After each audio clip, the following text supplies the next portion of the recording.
আমার এই ভিডিও যখন দেখবেন তখন বাংলাদেশের রাজনীতি অনেক আগায় গেছে, অনেক কিছু ঘটে গেছে। যাই হোক, আমি তো আগে ভিডিও রেকর্ড করি, তাও আমি একটু পিছে গিয়া তারেক রহমানের দেশে ফেরার বিষয়টা নিয়ে আলাপ করতে চাই, কারণ বিষয়টা গুরুত্বপূর্ণ। তারেক রহমান তো দেশে ফিরেছেন, বিএনপি খুশি, তার সাথে বেশি খুশি ইন্ডিয়া।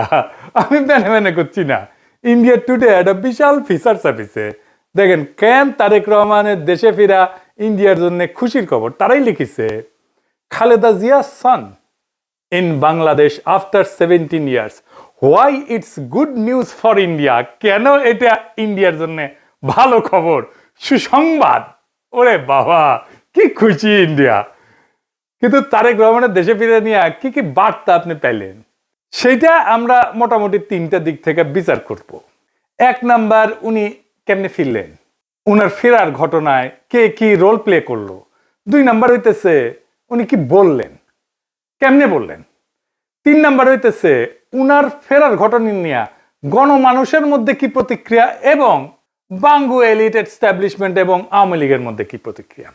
এই তিনটা দিক থেকে দেখলে আপনি বুঝতে পারবেন তারেক রহমানের দেশে ফেরাটা বাংলাদেশের জন্য কি মিন করে, এটার অর্থটা কি। তার আগে ওই পায়েসের উপরে যেমন কিসমিস থাকে না, উনকার দুটা কিসমিস দিয়ে দিই পায়েসের উপরে। না দেখেনি বিএনপি কইছে তারা 300 ফিটে যে বর্জ্য তৈরি করেছে তাও প্রসারণ করে, মার্শাল্লাহ। এই যে দেখেন, তারপরে ছবিও দিছে আগে এবং পরে, ওরে বাবা। তারপরে বিএনপির পাঁচাচাটা এডিটর সাহেব, পাঁচাচাটা কওয়া যাবি না, হ্যাঁ সে কি আপনি চান না আমি মুখ খারাপ করি? আচ্ছা তাইলে ধরি পাঁচাটা হয়েছে, তবে হোগা চাটাটা কিন্তু খারাপ না। যাই হোক, আপনি পছন্দ করলেন না, আপনার একটা কথা রাখা লাগে। তো পাও চাটার একটা ছবি দেবেন না, তাই বলে ভালো হয়েছে, ভালো হয়েছে না? তো জুতার সাইজ কলে ভালো, মাশাআল্লাহ, অনেকে সেট পারবি, জায়গা আছে অনেক সামনে, ইনকে করে। তো তারেক রহমানের ইনকে একটা জুতা কিনে দিয়ে বিএনপি কইছে পরিষ্কার করিছে, আর পন্দের আলো কইতেছে আম্বা। ওরা ওই একই কথা। গণসংবর্ধনার পর 300 ফিট সড়কের বর্জ্য অপসারণ করলো ঢাকা উত্তর বিএনপি। তো আসেন না বিএনপির, ওটা তো ছবি দেখলেন, স্টিল ছবি, একটা ভিডিও দেখেন, বিএনপির কর্মীরা পরিষ্কার করছে, ভালো লাগবে না? দেখেন ২৬ তারিখ সকালে ৩০০ ফিট এলাকায় গিয়ে দেখা যায় জমে থাকা ময়লার স্তূপ পরিষ্কার করছেন ঢাকা উত্তর সিটি কর্পোরেশনের পরিচ্ছন্নতা কর্মীরা। বিএনপির অফিসিয়াল পেজ থেকে দাবি করা হয়েছে ময়লা পরিষ্কার করছে, সমস্ত ময়লা পরিষ্কার করছে বিএনপি, কিন্তু আসলে না, কথাটি মিথ্যা। পুরো অংশের অধিকাংশ অর্থাৎ 90% বর্জ্য ময়লা পরিষ্কার করেছে ঢাকা উত্তর সিটি কর্পোরেশন। দেখেছেন কারা করিচ্ছে পরিষ্কার? 148 টন বর্জ্য পরিষ্কার করছে সিটি কর্পোরেশন। কেমন ধাপ্পা দেয় দেখেন। একটা জিনিস দেখবেন, আর একটা কিসমিস, পায়েসের উপরে কিসমিস, পায়েসের উপরে একটা কিসমিস দেওয়ার ছবি দেখার, এটা মিষ্টি দেখে এটা মনটা ভালো হবি। একটা জিনিস দেখেন, মিটিং শুরুর আগে স্টেজের সামনে বোতল ছুঁড়া T20 খেলিচ্ছে, দেখেছেন? কেউ থামাইতে পারতেছে না, পারলে নেতাদের মারে। বড় দল হয়ে করবে কি ওরা? নিজের দলে তো কোনো শৃঙ্খলা নাই, রাষ্ট্র চালাইবে, মিটিং সামলাইতে পারে না, তা আবার নিজের দলের মিটিং, তার নিজের দলের কর্মী তাদের। তো যাই হোক, আলোচনায় আসি। প্রথম পয়েন্ট, তারেক রহমান ফেরার ঘটনায় কে কি রোল প্লে করলো। তারেক রহমানের মূল সিকিউরিটি দিল কে, বলেন তো? কে দিল? এটাই হইতেছে কে কি রোল প্লে করলো। এটা একটা বিশাল বার্তা আছে বলে। সেনাবাহিনী, কোন স্পেশাল ফোর্স না, র্যাব না, পুলিশ না, এসএসএফ না, পুরা দস্তর সেনাবাহিনী। এই জায়গাটা খেয়াল করবেন। স্বরাষ্ট্র মন্ত্রণালয়ের নিরাপত্তা ব্রিফিং আপনি পাবেন সব জায়গায়, কয়া হয়েছে এটা সিভিল ফোর্স করবে, কোথাও সেনাবাহিনী মোতায়েন করা হবে বলা হয়নি। এটার দায়িত্ব ছিল ডিএমপির। দেখেন ডিএমপির ব্রিফিং দেখেন, 2000 পুলিশ সদস্য মোতায়েন থাকার কথা ছিল। পুলিশ দেখেছেন অল্প কিছু দেখতে পারেন, দেখেন নাই, মূলত চারিদিকে ঝাঁকে ঝাঁকে আর্মি। দেখেন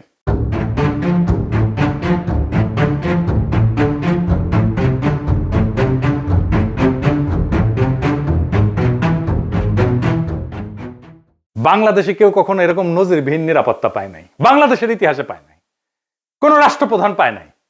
যাই হোক, এই যে আর্মি নিরাপত্তা, এটা প্রফেসর ইউনূসের সরকার সিভিল প্রশাসনকে উপেক্ষা কইরা ওয়াকার দিছে। এটা ওয়াকারের শক্তি প্রদর্শন, ও বুঝাই দেয় সবাইকে যে আর্মি তারেক রহমানের সাথে আছে, বুঝেছ? এটা হইতেছে মেসেজ, হিডেন মেসেজ।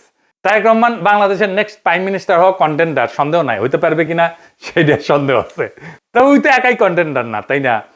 ওনার দলের কাছাকাছি সাংগঠনিক শক্তি নিয়ে প্রতিদ্বন্দ্বী রাজনৈতিক জোট দাঁড়াইতেছে, এমন একটা ভাব তৈরি করা হইতেছে তারেক রহমান না থাকলে বাংলাদেশ উচ্ছন্নে যাবে, উনিই পারবেন বাংলাদেশকে পথে আনতে।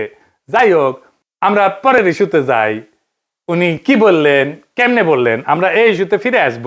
কেন এরকম ধারণা তৈরি করা হয়েছে উনি নেক্সট প্রাইম মিনিস্টার এবং উনি দেশটাকে ঠিক করতে পারবেন? উনি বক্তৃতায় নিরাপদ জীবন, নিরাপত্তা, এই জীবন জিনিসটা বারবার উল্লেখ করছেন, 5 বার। একটি নিরাপদ বাংলাদেশ আমরা গড়ে তুলতে চাই। নিরাপদে ঘর থেকে বের হলে নিরাপদে ইনশাআল্লাহ ঘরে আবার ফিরে আসতে পারে। যে কোনো মূল্যে আমাদেরকে নিশ্চিত করতে হবে যাতে মানুষ নিরাপদ থাকতে পারে। শিশু হোক, নারী হোক, পুরুষ হোক, যে কোনো বয়স, যে কোনো শ্রেণী, যে কোনো পেশা, যে কোনো ধর্মের মানুষ যেন নিরাপদ থাকে, এই হোক আমাদের চাওয়া। আজকে বিগত 15 বছর স্বৈরাচারের বিরুদ্ধে শত শত হাজারো গুম খুনের শিকার হয়েছে শুধু রাজনৈতিক দলের সদস্য নয়, নিরীহ মানুষের প্রতিবাদ করতে গিয়ে অত্যাচার নির্যাতনের শিকার হয়েছে, জীবন দিয়েছে। আবারও সকলকে যে কোনো মূল্যে দেশে শান্তি শৃঙ্খলা রক্ষার আহ্বান জানিয়ে যে কোনো বিশৃঙ্খলাকে পরিহার করে ধৈর্যের সাথে মোকাবেলা করার আহ্বান জানিয়ে আমার বক্তব্য শেষ করছি। এটা কোনো দুর্ঘটনাবশত কাকতালীয় ঘটনা না, এই বারবার ফিরে আসা, এইটা সেন্ট্রাল থিমেটিক অ্যাঙ্কর তার বক্তৃতার। পুরা বক্তৃতায় ছড়ায় থাকা কোর মেসেজ। এটা শুধু একটা কথার কথা না, পুরা বক্তৃতার একটা নৈতিক ফ্রেম এই নিরাপত্তা, মানুষের নিরাপত্তা। ভাষণের প্রধান নরমাটিভ ক্লেম মানুষ যেন নিরাপদ থাকে। নরমাটিভ ক্লেম কারে কয় জানেন তো? জানেন অবশ্যই, তাও কই আর কি। নরমাটিভ ক্লেম বলতে বোঝায় এমন একটা বক্তব্য যে যা কি হওয়া উচিত, কি করা উচিত, বা কোনটা নৈতিকভাবে সঠিক বা ভুল, এই প্রশ্নগুলোর উত্তর দেয়। এটা কোনো বাস্তব বর্ণনা না, এটা মূল্যবোধ, নৈতিকতা এবং আদর্শ নিয়ে কথা বলে। নরমাটিভ ক্লেম সবসময় এরকম হওয়া উচিত টাইপের দাবি, এবং এই নরমাটিভ ক্লেমের বৈশিষ্ট্য সত্য মিথ্যা দিয়ে যাচাই করা যায় না। এটা নৈতিক, রাজনৈতিক বা সামাজিক মূল্যবোধ প্রকাশ করে। এইগুলো নীতি নির্ধারণে ব্যবহার করা হয়। এই শব্দটা উচিত, দরকার, ন্যায়সঙ্গত, অন্যায়, ভালো, মন্দ, এগুলো হইতেছে নরমাটিভ ক্লেম। যেমন ধরেন, আমি যদি বলি রাষ্ট্রের দায়িত্ব নাগরিকদের নিরাপত্তা নিশ্চিত করা, এটা নরমাটিভ ক্লেম, বুঝলাও? তারপরে ধরেন গুম খুনের বিচার হওয়া উচিত, এটা নরমাটিভ ক্লেম। সব মানুষের সমান অধিকার থাকা দরকার, এটা নরমাটিভ ক্লেম। কি হওয়া উচিত এটা বলতেছে। আবার দেখেন, এই নিরাপত্তা ইস্যুটাই আওয়ামী লেসপেন্সার নবনীতা কথাটাকে দইরা পারলে তারেক রহমান জিন্দাবাদ দেওয়া সিক্কুর দেওয়া ওঠে। দেখে যাও এত আরাম পেয়েছে কেন এই কথায়, পার বাকশালীরা কেন ফাল পারিচ্ছে জানেন? পরে আসিচ্ছি, সব একসাথে নিয়ে এইটা যখন এপিসোড যখন শেষ করবো তখন এটার উত্তরটা পাবেন। এই নিরাপত্তা কথাটা কেন নবনীতার এত পছন্দ, আওয়ামী লীগের এত পছন্দ, সেটা একটু বুঝে দেখে আসেন। এই নিরাপত্তা কথাটাই নবনীতার নেত্রীরা বাঁচাবে, আওয়ামী পান্ডাদের বাঁচাবে। এই নিরাপত্তা কথাটাই আর্মির দুর্বৃত্ত জেনারেলদের বাঁচাবে। উনি গুমের কথা বলছেন, কিন্তু কে করছে, কারা করছে সেটা বলেন নাই। তাদের বিচারের কথা বলেন নাই, 2024-এর শহীদের কথা বলেন নাই, এমনকি আবু সাইদ মুগ্ধর কথা বলেন নাই। উনি নিরাপত্তা সবার উপরে রাখছেন, শহীদদের উপরে রাখছেন। উনি হাসিনাকে ফ্যাসিস্ট পর্যন্ত বলেন নাই, স্বৈরাচার বলছেন। বিগত 15 বছর স্বৈরাচারের বিরুদ্ধে শত শত হাজারো গুম খুনের শিকার হয়েছে শুধু রাজনৈতিক দলের সদস্য নয়, নিরীহ মানুষের প্রতিবাদ করতে গিয়ে অত্যাচার নির্যাতনের শিকার হয়েছে, জীবন দিয়েছে। আমাদের সমাজের প্রথম রাজনৈতিক কর্তব্যটা কি এখন? দুইটা জিনিস তো, একটা হাসিনার অপরাধের বিচার, হাসিনার প্রশাসনের অপরাধের বিচার, নাম্বার 2 রাষ্ট্রের সংস্কার, তাই তো? আর তো কিছু না। কিন্তু উনি দুইটার কোনোটাও টাচ করলেন না। উনি নিরাপত্তা, মানুষের নিরাপদ জীবন দিয়ে ন্যায় বিচার, সংস্কার সবকিছু উড়াই দিলেন। তো তাইলে এই ভাষণ আমাদেরকে কোথায় নিয়ে যাচ্ছে? আমাদের এখন একটা সোজা প্রশ্ন তুলতে হবে যে রাজনৈতিক ভাষণের নিরাপত্তা যখন প্রধান ফ্রেম হয়ে ওঠে তখন ন্যায় বিচার কোথায় যায়, সংস্কার কোথায় যায়? এই প্রশ্নটা বুঝতে হইলে আগে একটা পার্থক্য বুঝতে হবে। আসেন সেটা বুঝে দেখি। ন্যায় বিচার ফ্রেম ন্যায় বিচারের প্রশ্ন তোলে, কে অপরাধ করছে, কার দায়, কার শাস্তি, কি শাস্তি, কোন আদালতে, এইগুলো কেন্দ্রে থাকে, মানে অ্যাকাউন্টেবিলিটি। আর নিরাপত্তা ফ্রেমে এটাতে কি থাকে? এইদিকে লেখেন, মানুষ যেন ভয় না পায়, সংঘাত না হোক, আর কোনো ঝামেলা না হোক, স্থিতিশীলতা আসুক, সবাই নিরাপদ থাকুক, এটার কেন্দ্রে থাকে স্ট্যাবিলিটি। এই তারেক রহমানের বক্তৃতায় নিরাপত্তা ফ্রেমটা ন্যায় বিচার ফ্রেমের উপরে বসানো হয়েছে, সবার উপরে। কিভাবে? গুম খুন বলা হয়েছে, কিন্তু বলা হয়নি কে করছে, কোন বাহিনী করছে, কিভাবে বিচার হবে, কিন্তু বলা হচ্ছে যে কোনো মূল্যে যেন মানুষ নিরাপদ থাকে। এই এক লাইনে যেটা ঘটে যায় সেটা অতীতের সমস্ত অপরাধ ভবিষ্যতে স্থিতিশীলতা দিয়ে ঢাইকা দেওয়া হয়। বিচারের বদলে স্ট্যাবিলিটি, জাস্টিসের বদলে শান্তি, এটাই জাস্টিস, ন্যায় বিচার, বিচারকে ডিনাই করার কৌশল। বিচার সংস্কার এটা যদি কেন্দ্রীয় কথা হইতো, তাইলে বিচার, দায়, ট্রাইব্যুনাল, সংস্কার এগুলোই মূল বক্তব্যের বিষয় হতো, বারে বারে আসতো। কিন্তু এখানে আসছে মানুষ যেন নিরাপদ থাকে, মানে ন্যায় বিচার পরে, নিরাপত্তা আগে। নিরাপদ থাকবে কেমনে? যে অপরাধগুলো হয়েছে সেটার বিচার না হলে নিরাপত্তা কোত্থেকে আসবে? এটা ইচ্ছা করে করছে? হ্যাঁ, ইচ্ছা করে করছে। ন্যায় বিচার বললে ওয়াকার ডরাইবে, ন্যায় বিচার বললে পুলিশের দুর্বৃত্ত পুলিশ অফিসাররা ডরাইবে, ন্যায় বিচার বললে হাসিনা ডরাইবে, আওয়ামী লীগ ডরাইবে। এই নিরাপত্তা ফ্রেমের ভেতরে কি আছে জানেন? এই নিরাপত্তা ফ্রেমের মধ্যে লুকায় আছে আওয়ামী লীগের দায় মুক্তি। কোন আইন করে ক্ষমা না, কিন্তু বিচার না হওয়া। আইন করে ক্ষমা করবে না, কিন্তু বিচারই করবে না। কারণ গুম খুন আছে, দায়ী তো কেউ নাই, কে করছে সেটা তো বলে নাই। বিচারের রোডম্যাপ নাই, নির্বাচনের রোডম্যাপ নিয়ে পাগলা হয়ে গেছিল, বিচারের কোনো রোডম্যাপ নাই। যত সময় যাবে অপরাধগুলো ঝুলে যাবে না? এই কারণেই তরুণেরা, তরুণদের রাজনৈতিক দল এনসিপি বিএনপির সাথে নাই। কারণ তরুণরা তো জানতে চাইবে কে করলো, কেন করলো, শাস্তি কি। নিরাপত্তার ফ্রেম তারেক রহমানের এই উত্তর দেবে না। বিএনপি আর তার বুদ্ধিজীবীরা বুঝতেই পারতেছে না, ন্যায় বিচারকে পিছাই দিলে ভবিষ্যতের বড় রাজনৈতিক সংকট তৈরি হয়। মানুষ যখন বিচারহীনতা দেখবে নিজের হাতে আইন তুলে নেবে। আর শেষ বিচারে তো বিচারহীনতা কোনো ইনসাফ না। যে রাজনৈতিক দল ন্যায় বিচারকে স্থিতিশীলতার নামে পিছায় দেয়, সে একদিন স্থিতিশীলতাকেই হারায় ফেলবে। আর একটা বিষয় হইতেছে, উনি বক্তা হিসেবে ভালো না, মানে নো অফেন্স, উনি বক্তা হিসেবে ভালো না। উদ্দীপনামূলক বক্তব্য উনি দিতে পারেন না। এমন একটা বিশাল অডিয়েন্স পেলে শেখ মুজিব তো ফাটায় ফেলতো। আমাদের এনসিপির নেতারা ভালো বক্তব্য দেয়, হাদিও ভালো বক্তব্য দিত। এই বক্তব্যটা অনেক মানুষ অনেক দিন ধরে মনে রাখবে না। এই বক্তব্য অনেক দিন অনেক মানুষ মিলে শুনবে, এটা হবে না। এইবার আসেন দেখি ওনার ফেরার ঘটনা নিয়ে গণমানুষের মধ্যে প্রতিক্রিয়া কি। আমরা তো আগে বুঝলাম এই সমাবেশ কোনো বড় উদ্দীপনা জাগাইতে পারে নাই মানুষের মধ্যে, কিন্তু মিডিয়া যা হাইপ তুলছে তা বিস্ময়কর। এমন তেলাইতেছে, তারে মার্টিন লুথার কিং বানাই দিছে। এমন তেলাইতেছে তারেক রহমানকে যে তারেক রহমান ভবিষ্যতের প্রধানমন্ত্রী কইয়া পরিচয় করাইতেছে। এটা দেখা খুবই বিরক্তিকর। মিডিয়া হাইপ তুলছিল 2004 সালে ভারতীয় লোকসভা নির্বাচনে, ইন্ডিয়া শাইনিং কইয়া বিজেপি নির্বাচনে নামছিল, গোহারা হারিছে। হিলারি ক্লিন্টনকেও মিডিয়া একদম হাইপ তুলছিল 2016 সালে, গোহারা হারছে ট্রাম্পের কাছে। ব্রেক্সিটেও প্রেডিকশন ছিল ব্রিটেন ইউরোপিয়ান ইউনিয়নে থাকবে, থাকে না। এটা মিডিয়ার প্রেডিকশন ছিল।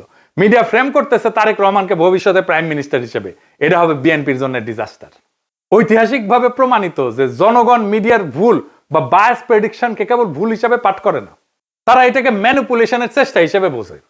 2016 সালের নির্বাচনের পরে পিউ রিসার্চ সেন্টার ধারাবাহিক জরিপ করছিল, এখানে বলতেছিল যে মিডিয়া ট্রাস্ট কনজারভেটিভদের মধ্যে এইটা ইতিহাসের সবচেয়ে নিচে নামে আসছে। মিডিয়ার ট্রাস্ট, মিডিয়ার বিশ্বাস। এবং অনেক তথ্যদাতা সরাসরি বলছে যে মিডিয়া আমাদেরকে বলার চেষ্টা করছে যেটা হবে, এবং তারা ভুল বলছে। এটাকে এজেন্ডা সেটিং হিসেবে মানুষ দেখে, মিডিয়া কভারেজ হিসেবে দেখে না। ফুকুয়েটারে বলছিল যখন জ্ঞান বর্ণনা না করে মিডিয়া নির্দেশ দিতে চায় জনগণকে, তখন তা ক্ষমতায় রূপ নেয়। তারা তারেক রহমানের ক্ষমতা তৈরি করতেছে, মিডিয়া ক্ষমতা, ভার্চুয়াল ক্ষমতা তৈরি করতেছে। আর হান্না আন্ড্রেড বলছিল যে এমন ক্ষমতা জনগণ নীরবে সহ্য করে না, সে প্রত্যাখ্যান করে। তাই বহু নির্বাচনে আমরা দেখি জনগণ ব্যালট ব্যবহার করে কেবল কোন প্রার্থীর বিরুদ্ধে না, ভবিষ্যতে আগেই লিখে রাখা মিডিয়া ন্যারেটিভের বিরুদ্ধে প্রতিশোধ নেয়। বাংলাদেশের জনগণ এই যে তারেক রহমান আগামীর প্রধানমন্ত্রী, এই মিডিয়া ন্যারেটিভের বিরুদ্ধে প্রতিশোধ নেবে, লিখে রাখতে পারেন আজকের কথা। তারপরে ধরেন পাবলিকের যা হয়রানি হয়েছে দেখেন একটু। দেখেন কি পরিমাণ লোক এয়ারপোর্ট থেকে সবাই লাগেজ মাথায় করে কিন্তু বের হচ্ছে। দেখেন, আপনারা দেখলে অবাক হয়ে যাবেন যে শত শত না হাজার হাজার লোক আটকে পড়েছিল, যারা প্রবাস থেকে বাংলাদেশে আজকে আসছে বা কালকে রাত্রে যারা আসছে বের হয়ে যেতে পারছে, আজকে যারা আসছে সহজে কিন্তু সকালবেলা বের হতে পারে নাই। এখন তারেক রহমান সাহেব বের হয়ে গেছে, সবাইকে বের হওয়ার ব্যবস্থা করছে এবং সবাই বের হয়ে যাচ্ছে। আর একটা হয়রানি দেখেন পাবলিক কি করছে।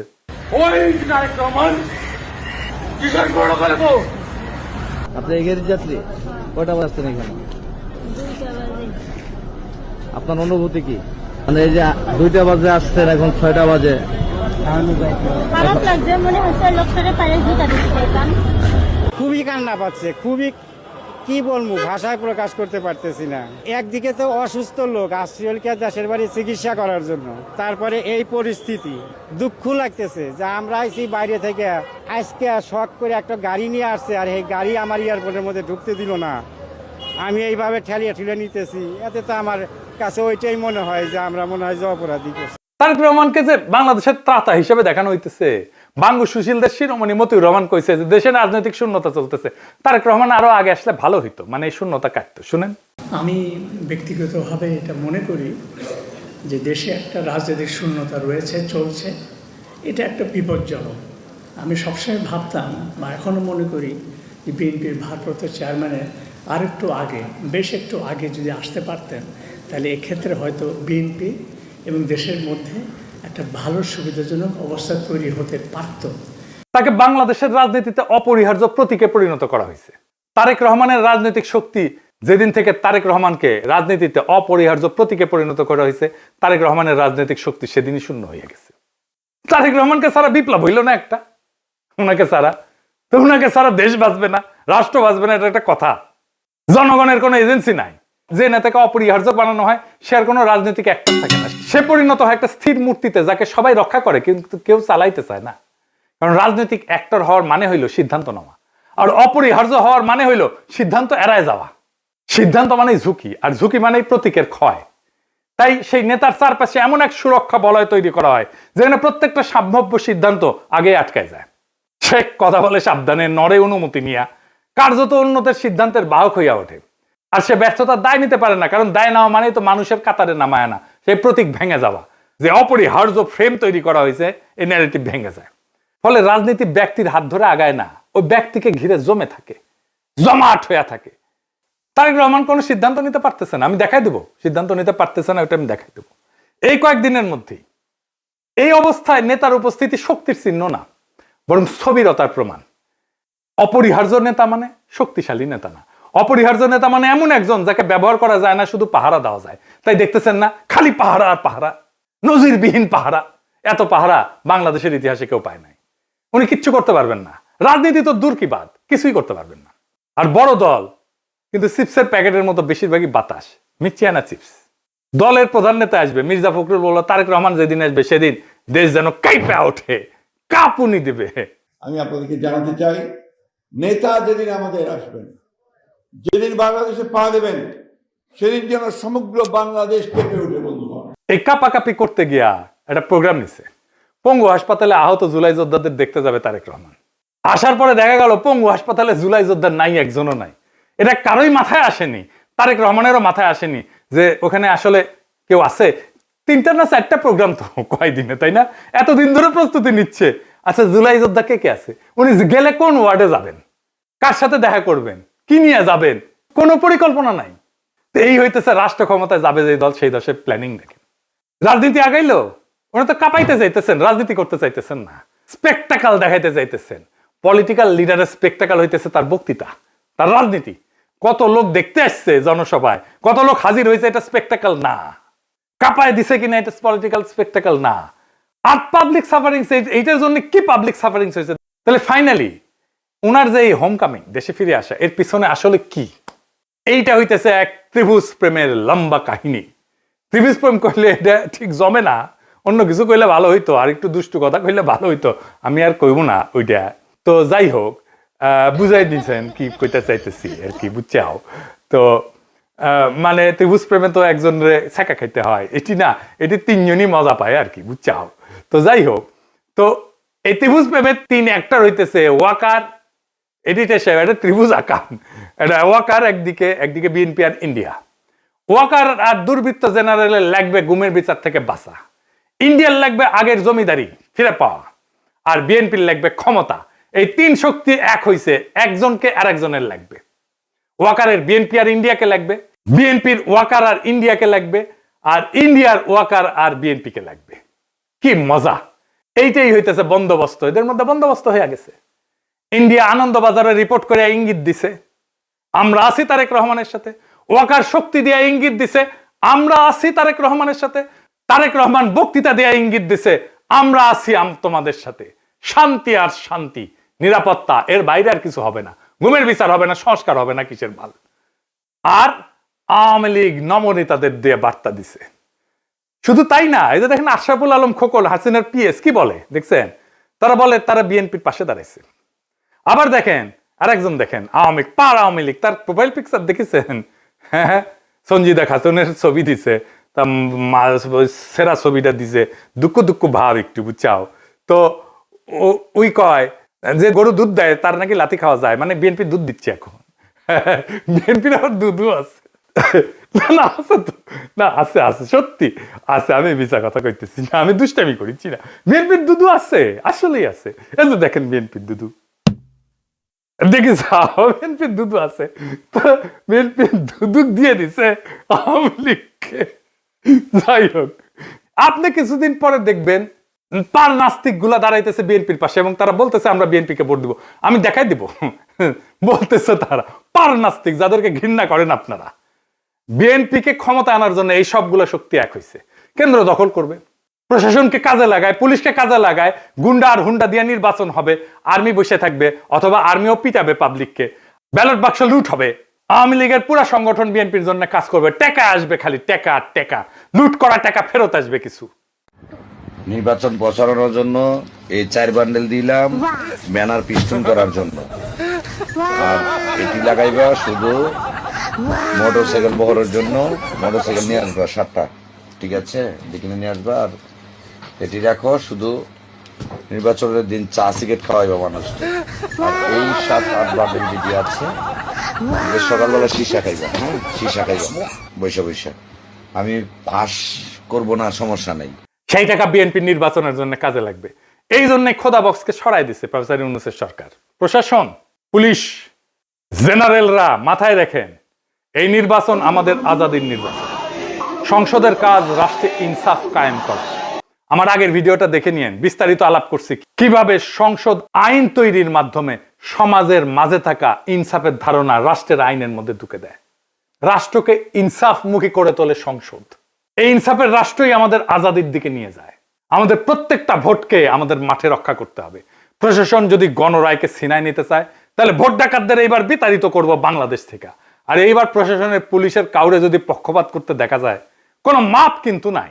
আগামী সরকার বিএনপির হবে না, প্রফেসর ইউনূসের সরকারের মতো ধ্বজভঙ্গ সরকারও হবে না।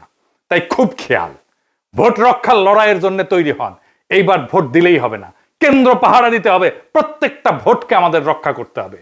আর এক নতুন ভোট আনার লড়াইয়ের জন্য তৈরি হন। ইনকিলাব জিন্দাবাদ।